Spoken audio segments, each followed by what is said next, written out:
actually feels good when you're sitting there and you're just like, okay, that sound is super nice. But I think I just have to cut it. Gonna make another song, that's fine too.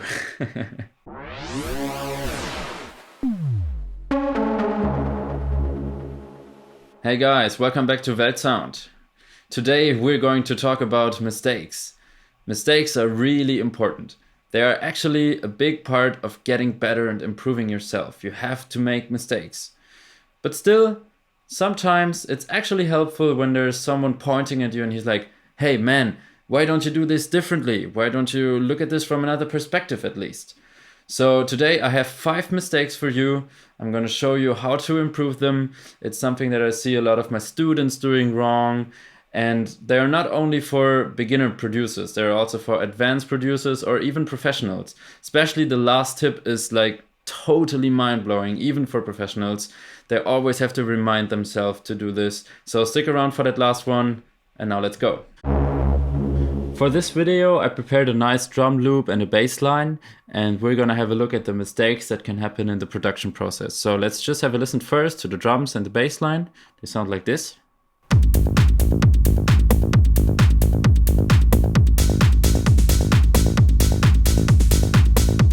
Super simple, nothing special. And yeah, let's imagine you are producing a song and you are coming up with a lead, like a hook. So I wrote a melody, looks like this, and I think this is my main theme for the song. So let's have a listen at this.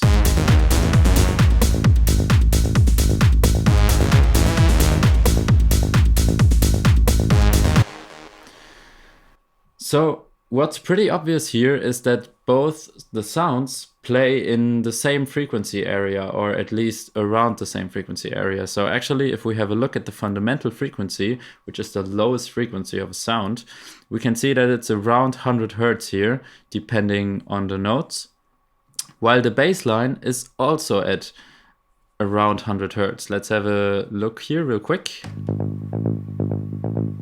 Right, this is almost exactly 100 Hertz, and this one goes around the 100 Hertz. This is right here.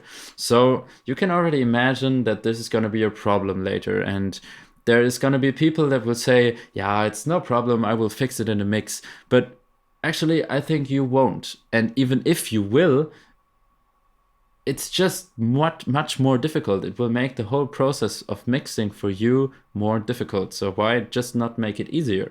So my advice in situations like this, put the synths on a different octave. Don't let the fundamentals get in the way of each other. If we just put this one octave up, we can hear a difference already.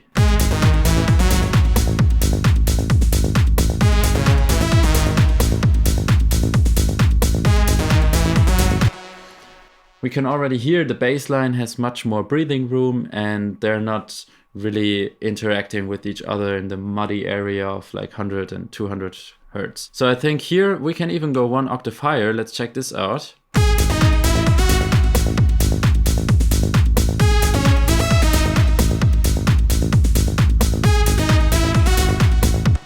And I think that's even better. You know, the bass line is also having a lot of overtones here, maybe up to maybe even 1,000, depending on if we play with the cutoff frequency here later. And it's nice to have a little more breathing room for the bass line and to have the lead right on top of all this. So my advice, use different octaves, watch out for the fundamental frequencies, and you will have a much better time mixing. Alright, so now we have a nice lead and we have a nice bass line. So imagine you're in the studio and you're listening to this loop on, and at a certain point you will be like, oh, this is a little boring, it's a little repetitive, so I might add another sound. I already prepared something here. I have a little arpeggiator and I want to just show you what it sounds like.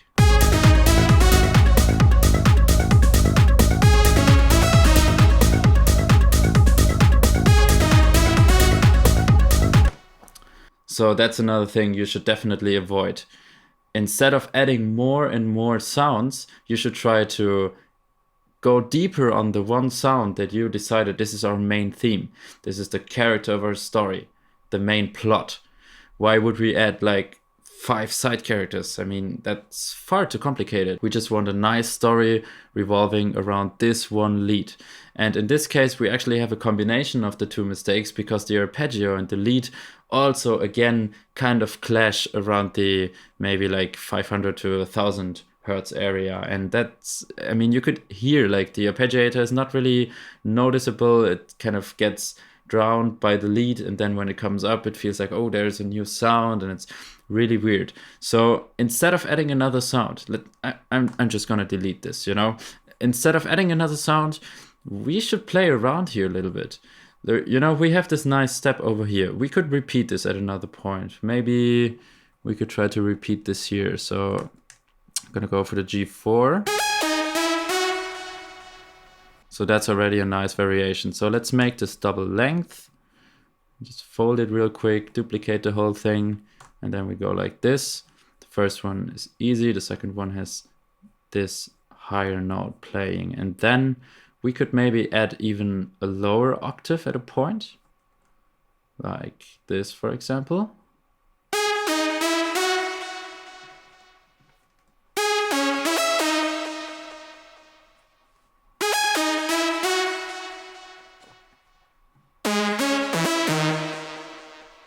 So now we made a more interesting 8-bar loop out of a 4-bar loop, even though it's still playing the same melody.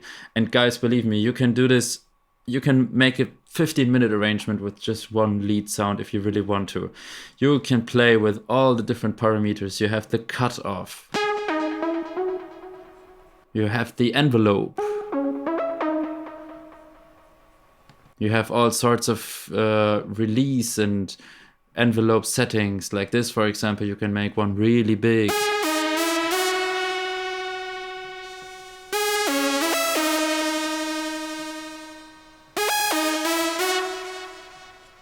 You can even go super crazy and add like a lot more of those fill-in notes. Let's just have a try here.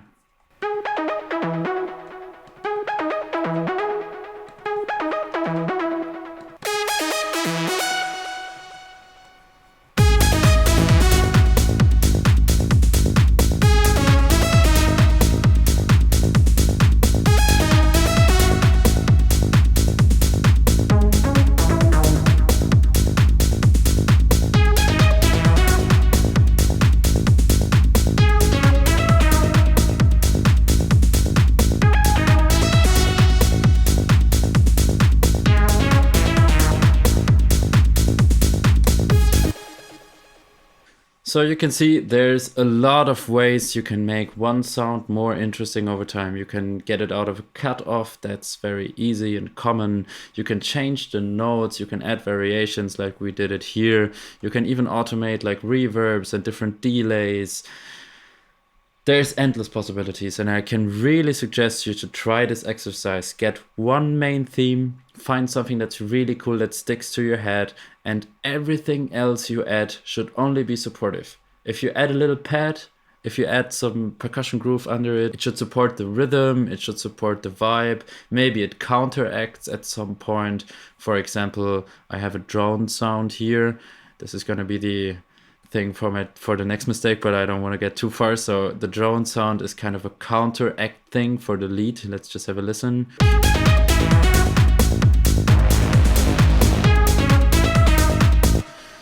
And you know, if it doesn't happen too often, it doesn't really take away the attention of the listener. It's rather like a nice ear candy, and it opens up a space, you know? So that's what you're going for.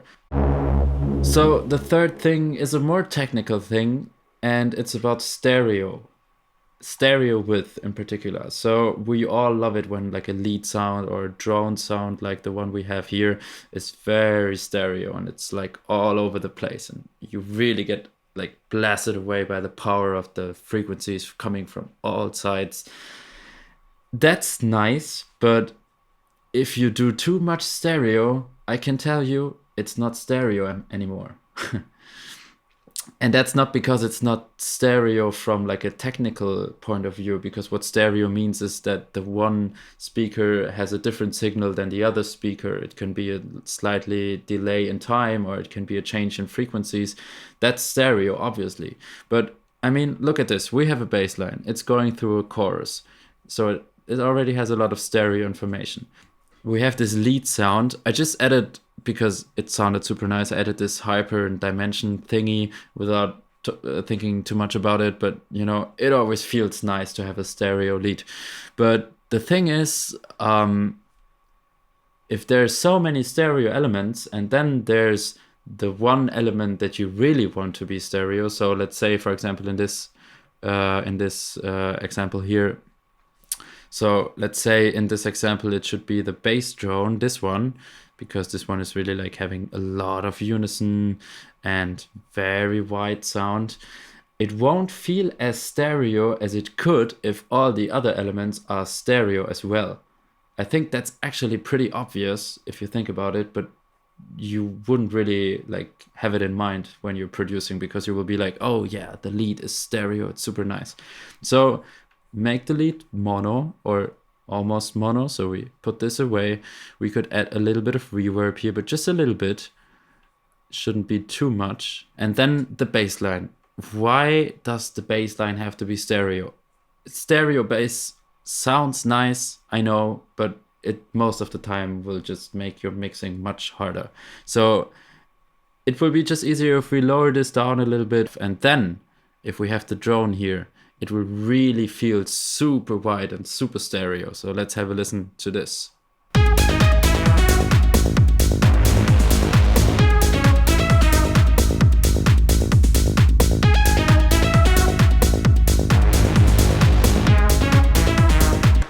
The next part I want to talk about, the next mistake, is actually a little hard to talk about. It's hard to call it a mistake. So I want to talk about compression.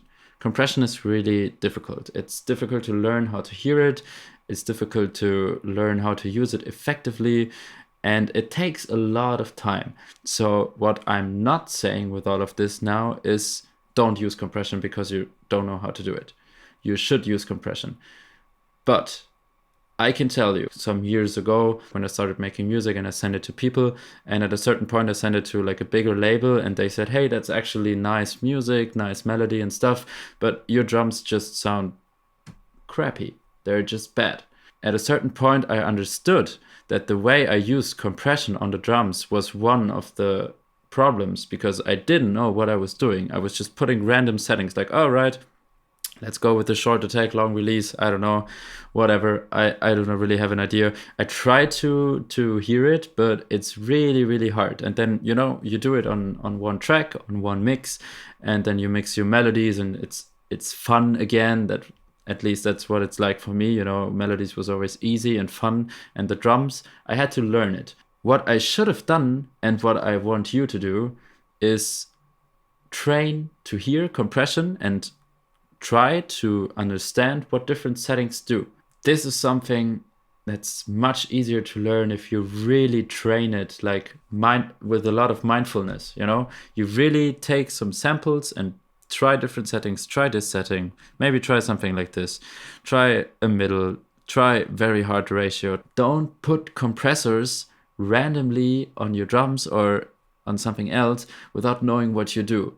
Maybe put your focus on learning what they do, try to hear it, train to hear it, and then, because you will kill your drums every time you put those wrong settings on, and it will be frustrating for you. So it would be better to train it and have better drums. That's all I can say. Alright guys, for the last tip, I'm actually going full screen again. There's nothing I can show you in Ableton or anything. What I want to tell you is, we all know the situation. We're in the studio, we're having a nice loop, we're having a nice track, whatever, and then we're making a new sound. Let's say, for example, I don't know, I make a really nice counter melody to my main theme or so, or like a nice step. The problem at a certain point might be that it's just not fitting. It doesn't fit the vibe. The track would be better off without it. It's actually really hard to, understand this in the first place. But okay, let's assume we did this. It's really, really hard, and that's what I mean, like that's the last tip. It's really important for even advanced producers to have this in mind again and again. I have to remind myself all the time, if you have a nice sound but it doesn't fit the track, it doesn't help that it's a nice sound. You have to cut it off. you really have to cut it off. You can save it. That's the best thing you can do. Save it, save the preset, maybe save some samples, use it in another track, or just make a second track with only that sound. But it's so hard to, because you created a baby, you created that sound and you're so happy what it sounds like. And I know this feeling that you don't want to let go. But I tell you, you should let go. That's one of the biggest mistakes. Because again, we're at a point where tracks get too full, there's too much stuff going on, and it's not even the right kind of setting, the right vibe for this element. So you will get lost. I also have to remind myself again and again, but it actually feels good when you're sitting there and you're just like, okay, that sound is super nice. But I think I just have to cut it. Gonna make another song, that's fine too. So anyways, that was 5 mistakes you should avoid or you can avoid. You're gonna make them either way and that's totally fine. But now you're a little more mindful about it. And I hope that could help you a little bit. If it does, please support the channel and I hope to see you very soon again for the next video.